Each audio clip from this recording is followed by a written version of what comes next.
Saludos, mi nombre es Gonzalo Carpio, estudiante de Medicina de la Universidad de Guayaquil, y les voy a hablar acerca de la historia de la biología molecular.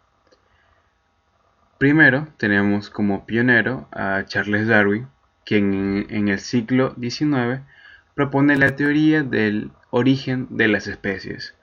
En este libro redacta la evolución de las especies según la necesidad de adaptación en el lugar donde se encuentran. Luego tenemos como segundo a Johann Gregory Mendel, que en 1865 propuso eh, el artículo denominado Las leyes de la herencia.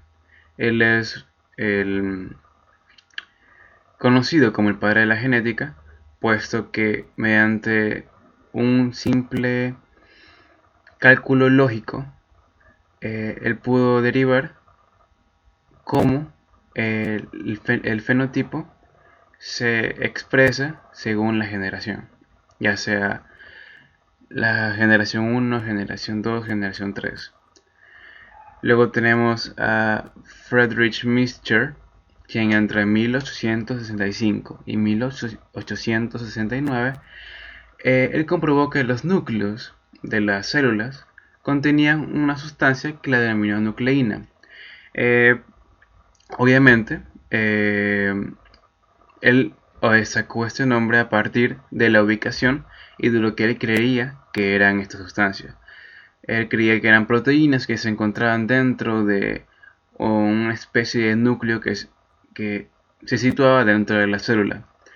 Pero hoy en día sabemos que lo que realmente se encuentra dentro del núcleo son los ácidos nucleicos, que vendría a ser el ADN, el material genético. Luego tenemos a Albrecht Kossel, que entre 1888 y 1890 él realizó un experimento en el que consistía de la hidrolización del ácido nucleico para descubrir algunos tipos de hidratos de carbono y compuestos nitrogenados, eh, que son los que los denominó la adenina, la guanina, la citosina y la timina. Como ya sabemos, la adenina se encuentra junto a la timina y la guanina con la citosina. En esta disposición fue como encontró ordenadas estos compuestos nitrogenados. Luego tenemos a Thomas Hunt Morgan, que en 1909 él realizó experimentos sobre los rasgos genéticos ligados al sexo.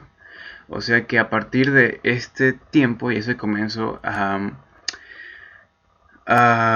investigar qué tipo de cosas o qué tipo de ya sea características eran heredadas mediante el sexo. También demostró que los cromosomas son los portadores de los genes, y este experimento lo realizó con un insecto que se lo denomina la Drosophila melanogaster, que utilizó como modelo genético. Este tipo de insecto es una mosca, también llamada la mosca de la fruta. Bueno, en este gráfico podemos ver cómo él, mediante las características tanto del macho como de la hembra de este tipo de especie de mosca, él comenzó a realizar o a aplicar la primera ley de Mendel, que consiste en cuáles van a ser las características de la primera generación entre un entrecruzamiento entre una hembra y un macho. ¿Ya? Aquí podemos evidenciar que en cuanto al macho tiene dos características diferentes a la hembra. El macho tiene ojos blancos y una cola negra, y la hembra tiene ojos rojos y no tiene ninguna mancha en la cola. Entonces, al tomar estas características como base, se realiza lo que es el entrecruzamiento, y podemos ver que da como resultado dos machos, dos hembras, todos con un 100% de probabilidad de que salgan con ojos rojos, un 50% que salgan con cola negra y un 50% que salgan con ningún tipo de mancha. Entonces, a partir de estas estos cuadros, de estas operaciones realizadas por el científico, se comienza a evidenciar cómo el sexo eh, tiene un peso fundamental para la expresión de las características tanto físicas como, como de otro tipo de aspectos en en las siguientes generaciones. Ya, también algo muy reconocido que dijo Thomas Morgan, o algo que se puede concluir o evidenciar en cuanto a este científico. Él mencionó que el huevo de cada especie, de todas las especies, animales o plantas, siempre van a tener un número definitivo o total de cuerpos denominados cromosomas. Que el esperma también va a tener la misma cantidad de números. Y consecuentemente, cuando el esperma se une con el huevo, estos se fertilizan y esto va a provocar que el huevo o esta fecundación tenga el doble número de cromosomas. Aquí ya estamos viendo la aplicación de dos tipos de términos, que sería haploide y diploide. Aquí prácticamente está mencionando que tanto el huevo como de la hembra como el esperma del macho van a ser haploides, ¿ya? Es decir, van a tener una cantidad limitada de cromosomas que va a representar la mitad de el cuerpo o el individuo de la siguiente generación. Entonces, cuando estos dos elementos haploides se unen, forman un elemento diploide que va a dar origen al nuevo ser de cualquier especie. Luego tenemos a Alfred Stotterband, Hermann Müller y Calvin Bridges, que en 1915 escribieron un libro denominado el mecanismo de la herencia mendeliana, que prácticamente ya establecía en sí las bases de la herencia fenotípica. Luego tenemos a George Wells Beadle y Edward Lowry Tatum, que en 1941 descubrieron que el ADN tiene la facultad de sintetizar proteínas. También propusieron la hipótesis de un gen, una enzima, que esta prácticamente tiene un faltante, puesto que un gen no solo va a sintetizar enzimas, sino también proteínas. Entonces la hipótesis en tal caso está incompleta. Luego tenemos que también descubrieron lo que es la coenzima y el cofactor, que son dos elementos fundamentales para la creación de una enzima. Y también prácticamente realizaron otra hipótesis que la denominaron un gen, una cadena polipeptídica. Es decir, si unimos tanto la hipótesis arriba como la hipótesis siguiente, vamos a tener que un gen va a dar origen a una enzima y a una cadena polipeptídica.